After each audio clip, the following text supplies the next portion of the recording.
എറണാകുളം ജില്ലാ കളക്ടറായിരുന്ന എം.ജെ. രാജമാണിക്യം ഒരിക്കൽ SSLC +2 പരീക്ഷകളിൽ എല്ലാ വിഷയങ്ങൾക്കും A+ നേടിയ വിദ്യാർത്ഥികളെ അഭിസംബോധന ചെയ്യവേ സ്വന്തം ജീവിതത്തിൽ നിന്നുദ്ധരിച്ച ഹൃദയസ്പർശിയായ ഒരനുഭവം വായിക്കാനിടയായി.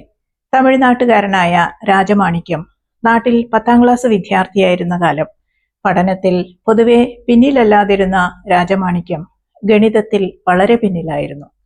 10ാം ക്ലാസ് പൊതുപരീക്ഷയിൽ 100 മേനി വിജയം നേടാറുള്ള സ്കൂൾ ആ വർഷം രാജമാണിക്യം പരീക്ഷ എഴുതിയാൽ ആ പാരമ്പര്യം നഷ്ടപ്പെടുമോ എന്ന പേടിയിലായി, ആശങ്കയിലായി. പൊതുപരീക്ഷ തുടങ്ങുന്നതിന് കുറച്ചു ദിവസം മുമ്പ് അധ്യാപകർ യോഗം കൂടി രാജമാണിക്യത്തെ പൊതുപരീക്ഷ എഴുതിക്കേണ്ടതില്ല എന്ന് ഒരു തീരുമാനമെടുത്തു. യോഗ തീരുമാനം നേരിട്ട് അറിയിക്കുന്നതിന് വേണ്ടിയിട്ട് ആ കുട്ടീനെ സ്റ്റാഫ് റൂമിലേക്ക് വിളിച്ചു വരുത്തി. പൊതുപരീക്ഷയുടെ ഗൗരവത്തെയും പ്രാധാന്യത്തെയും കുറിച്ചൊക്കെ ഒരു വിവരണം കൊടുത്ത ശേഷം പ്രധാന അധ്യാപകൻ തീരുമാനം പരസ്യപ്പെടുത്തി. മാത്സില് പിന്നിലാണെങ്കിൽ പോലും കൂട്ടുകാരോടൊപ്പം 10ാം ക്ലാസ് പരീക്ഷ എഴുതാൻ തയ്യാറെടുത്ത് കാത്തിരുന്ന ആ കുട്ടി കൗമാരക്കാരന്റെ ചങ്ക് പിളർക്കുന്നതായിരുന്നു ആ ഒരു തീരുമാനം, ആ ഒരു വിളംബരം. അപ്രതീക്ഷിതമായിട്ട് കേൾക്കേണ്ടി വന്ന ആ വാർത്ത വളരെ വേദനിപ്പിക്കുന്നതായിരുന്നു. അത് കേട്ട ആ കുട്ടി വാവിട്ട് കരഞ്ഞു. മെലിഞ്ഞൊട്ടിയ കവിളുകളിലൂടെ കണ്ണുനീരങ്ങനെ ഒഴുകായിരുന്നു. ഇങ്ങനെ കരഞ്ഞിട്ട് എന്താ കാര്യം? ഈ വർഷം നടന്ന മുഴുവൻ കണക്ക് പരീക്ഷകൾക്കും കിട്ടിയ മാർക്ക് കൂട്ടിയാലും ഈ കുട്ടി 10ാം ക്ലാസ്സിൽ പാസ്സാവില്ല. പിന്നെ നിന്നെ എങ്ങനെയാണ്, ഒരു 35 മാർക്ക് നിനക്ക് തികയില്ല, പിന്നെ നിന്നെ എങ്ങനെ പരീക്ഷയ്ക്ക് ഇരുത്തുമെന്ന് ചോദിക്കുകയാണ്. ആ പ്രധാനാധ്യാപകൻ അങ്ങനെ ചോദിച്ചപ്പോ എനിക്ക് പരീക്ഷ എഴുതണം, ഞാൻ ജയിക്കും എന്ന് ആ കുട്ടി വീണ്ടും വീണ്ടും പറയുകയായിരുന്നു. അത് പറഞ്ഞ് ആ കുട്ടി കരഞ്ഞുകൊണ്ടിരുന്നു. അപ്പോ ഗണിതത്തിൽ പിന്നിലാണെങ്കിലും സ്വഭാവദൂഷ്യോ അച്ചടക്കരാഹിത്യോ ഒന്നും ഇതുവരെ കാണിക്കാത്ത ഒരു കുട്ടിയായിരുന്നു രാജമാണിക്യം. ആ കുട്ടിയുടെ കരച്ചിൽ കണ്ടപ്പോ അവിടുത്തെ കണക്ക് അധ്യാപകന്റെ ഹൃദയം ഒന്ന് പിടച്ചു. അദ്ദേഹത്തിന് വിഷമായി. 100 മേനിയുടെ പേരില് 100% പേരിൽ ഒരു വിദ്യാർത്ഥിയുടെ പരീക്ഷ എഴുതാനുള്ള അവകാശം നിഷേധിക്കാൻ തങ്ങൾക്ക് എന്താണ് അവകാശം എന്ന് ഓർത്തിട്ട് അദ്ദേഹത്തിന് ആകെ ഒരു അസ്വസ്ഥതയായി. അങ്ങനെ ആ അവകാശ നിഷേധം കണക്കിന്റെ പേരിലാവുമ്പോൾ തനിക്ക് കൂടി ആ പാപം ഏറ്റെടുക്കേണ്ടി വരും എന്ന് അദ്ദേഹത്തിന് തോന്നി. അപ്പൊ അദ്ദേഹം പറഞ്ഞു, തീരുമാനം നമുക്കൊന്ന് പുനഃപരിശോധിക്കാം, ഒന്നും കൂടി ആലോചിക്കാം. മാണിക്യം പരീക്ഷ എഴുതട്ടെ, മാത്സിൽ ഞാൻ അവനെ സഹായിച്ചോളാം എന്ന് പറയുകയാണ്. അങ്ങനെ അധ്യാപകർ മുഴുവനും ആ കണക്ക് അധ്യാപകനെ പിന്തുണച്ചു. അന്ന് മുതൽ രാജമാണിക്യത്തെ കണക്ക് മാഷ് എല്ലാ വൈകുന്നേരങ്ങളിലും വീട്ടിൽ കൊണ്ടുപോയി കണക്കില് പ്രത്യേക പരിശീലനം കൊടുത്തു. ദിവസങ്ങൾ കടന്നുപോയി. പൊതുപരീക്ഷ കഴിഞ്ഞു.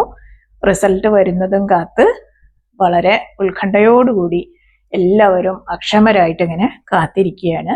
മാണിക്യവും പരീക്ഷ എഴുതിയിരിക്കുകയാണല്ലോ, അപ്പോ 100% നഷ്ടപ്പെടുമോ എന്നുള്ള പേടി എല്ലാവർക്കും ഉണ്ടായിരുന്നു. ഒടുക്കം റിസൾട്ട് വന്നു. എല്ലാവരെയും അമ്പരപ്പിച്ചുകൊണ്ട് രാജമാണിക്യത്തിന് ഗണിതത്തില് കണക്ക് പരീക്ഷയിൽ 100ൽ 100 മാർക്ക് ഉണ്ടായിരുന്നു. ഗണിതത്തിന്റെ പേരിൽ അധ്യാപകരാൽ അപമാനിതനായ പൊതുപരീക്ഷ എഴുതുന്നതിൽ നിന്നും ഒഴിച്ചു നിർത്തപ്പെട്ട ആ കുട്ടി, സ്റ്റാഫ് റൂമിനകത്തു നിന്ന് വാവിട്ട് കരഞ്ഞ രാജമാണിക്യം അങ്ങനെ എല്ലാവരെയും അമ്പരപ്പിച്ച് പഠന വഴിയിൽ തന്റെ പ്രാഗൽഭ്യം തെളിയിച്ചു. തുടർ വിദ്യാഭ്യാസ രംഗത്ത് അത്ഭുതങ്ങൾ സൃഷ്ടിച്ചു.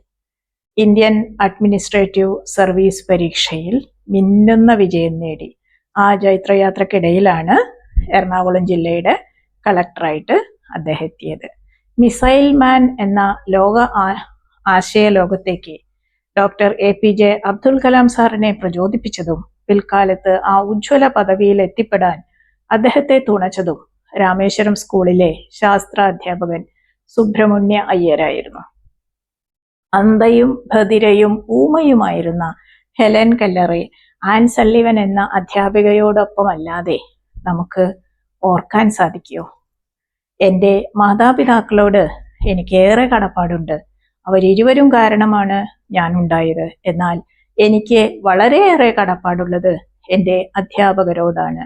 കാരണം എന്നെ ഞാനാക്കിയത് അവരാണ്. അലക്സാണ്ടർ ചക്രവർത്തിയുടേതായി ഉദ്ധരിക്കപ്പെട്ടു പോരുന്ന ഈ ഒരു പ്രസ്താവന ഇവിടെ പ്രസക്താവുകയാണ്. നക്ഷത്രങ്ങളാണ് കുട്ടികൾ. അവരെ പ്രകാശിപ്പിക്കേണ്ടത് അധ്യാപകനാണ്.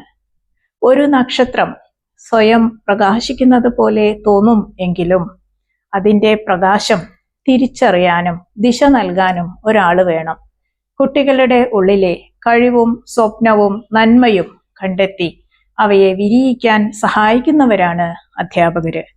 കുട്ടികൾ നക്ഷത്രങ്ങളാണ്. അവരുടെ പ്രകാശം ലോകം കാണുന്ന വിധം തെളിയിക്കുന്നവരാണ് അധ്യാപകര്.